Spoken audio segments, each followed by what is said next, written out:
வெறும் 10 நிமிஷத்துல அதுவும் 3 பொருள வச்சு சூப்பரா ரெஸ்டாரண்ட் ஸ்டைல்லயே பன்னீர் பட்டர் மசாலா செய்ய முடியும்னு சொன்னா நம்புவீங்களா?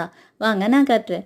ஸோ இதுக்காக பன்னீர் தான் ஃபர்ஸ்ட்டு திங். அத எடுத்து வச்சுக்கலாம். கொஞ்சம் ஹார்டா இருக்கும். அத சாஃப்ட் ஆக்குறதுக்காக சுடு தண்ணீல அத போட்டு வச்சோம்னா டக்குன்னு சூப்பர் சாஃப்ட்டா மாறிருங்க.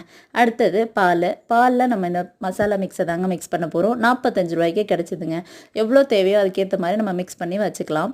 அடுத்தது பார்த்தீங்கன்னா தக்காளி. ஸோ தக்காளிய பேஸ்ட் பண்ணி எடுத்து வச்சுக்கலாம். ஸோ எண்ணெய காய வச்சுட்டு அதுக்கப்புறம் அந்த தக்காளி பியூரியே எடுத்து ஊத்த போறோங்க.